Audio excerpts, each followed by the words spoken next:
of that. And he also studied steam engines. He studied the control systems that were being developed to make the early steam engines operate efficiently. And what was happening was that the steam engines that were being used to power the early industrial machines were being built with regulators. But the regulators were working incorrectly. There was a tendency for these regulators to essentially slam the brakes on when the machine was running too fast, and then slam the accelerator on when the machine was running too slowly. And the engineers were developing ever more powerful control systems to make the machines run, or they hoped to make the machines run more efficiently. But what was happening was the machines were starting to cycle in their speed with wilder and wilder cycles until eventually they shook themselves to pieces.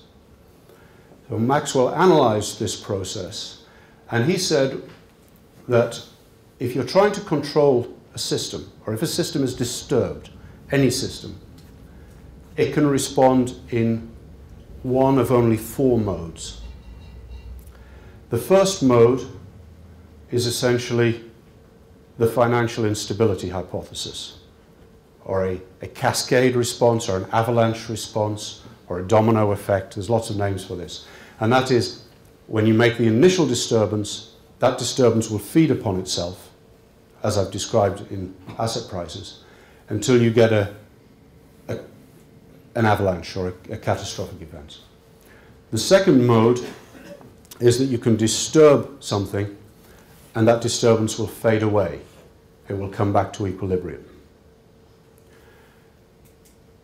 If I get this right, the third mode is that the disturbance will gradually increase in resonance.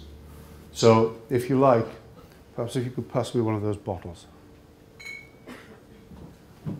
If you like, the first mode is a bottle standing on its top.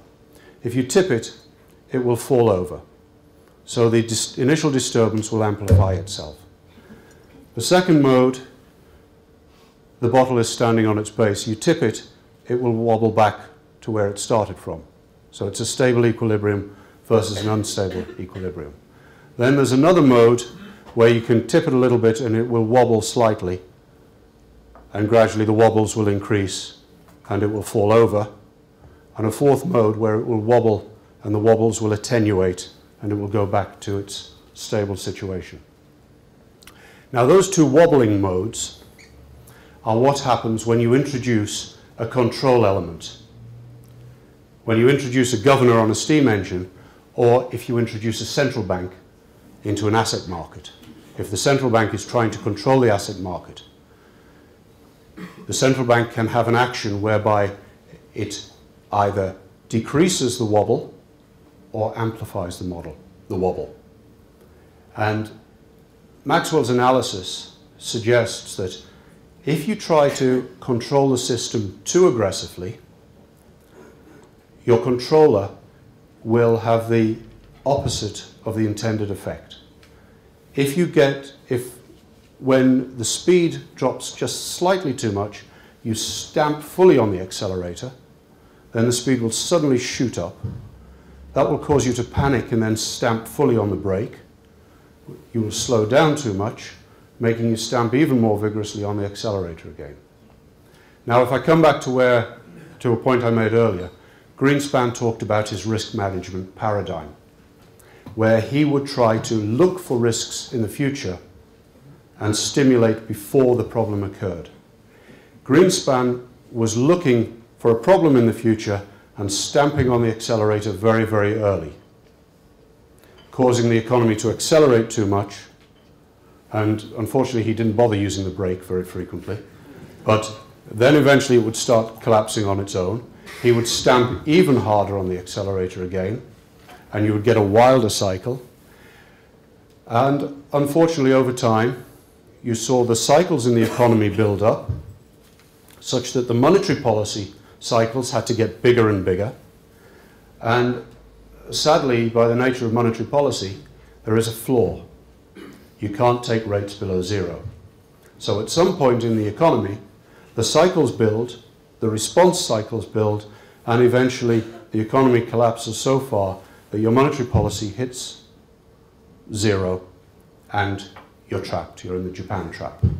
And that's when we start to get the more sort of panicked responses, the need to quantitatively ease or print money, things like that. So Greenspan's risk management paradigm, unfortunately, converted the central bank from being a good governor into Maxwell's other mode, a bad governor. So the problem is trying to do too much, too early, that caused this problem, I believe. What are the solutions to this? Well, if we accept that we're going to need a governance system, it's probably healthier if we recognize that the economy is fundamentally unstable because of this instability in the asset prices, and that if we make that acceptance, then we're willing to allow the economy to cycle within some range. So we don't panic every time we see a small downturn. We're willing to let that run because that's part of a corrective process. If you like, we only take action in the wings when we get an extreme bubble or an extreme boom or an extreme bust. But also we must be symmetric. If we're willing to fight a bust, we must also be willing to fight a boom.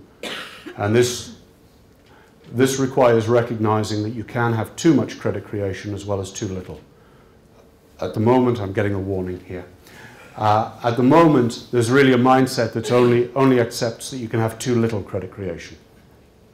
And I think that's partly comes from the efficient market hypothesis, which imagines that you're always running towards the peak of a distribution. On that view, whenever you're getting more activity, you're moving towards equilibrium. Whenever you're getting less, you're moving away from equilibrium. And I think that's fundamentally the wrong sort of analysis. So I would say the central banks are a vital part of our financial architecture, but they're being used in the wrong way. They're being used too aggressively, too early, and in an asymmetric manner. And again, I speak particularly about a framework of policy that was occurring in the US over the last couple of decades. So I think we need a more symmetric approach to that. We need to fight the booms and fight the busts. In fact, I even make a recommendation in the book to say perhaps we should consider something like what I call the financial equivalent of a fire drill. And that is, if you want to test if people can get out of the building safely, you surprise them by setting the fire alarm off, and then you look to see if they get out or not.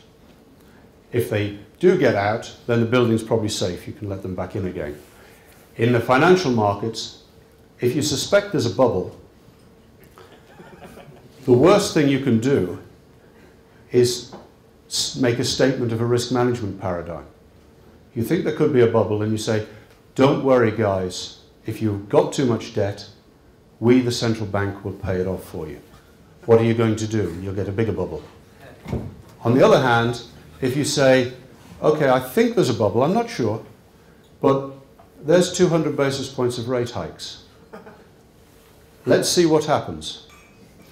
You see people rush for the exit, you expose the most fragile institutions, or you find out that the system was actually robust after all. If it was robust, then you were wrong in assuming it was a bubble. You can take the hike away and carry on for a while. But if you discover that there was a bubble, at least you find the institutions that are in trouble early, and you have a chance of dealing with that. So that's another way of saying that the fashion that we've had in central banking to be completely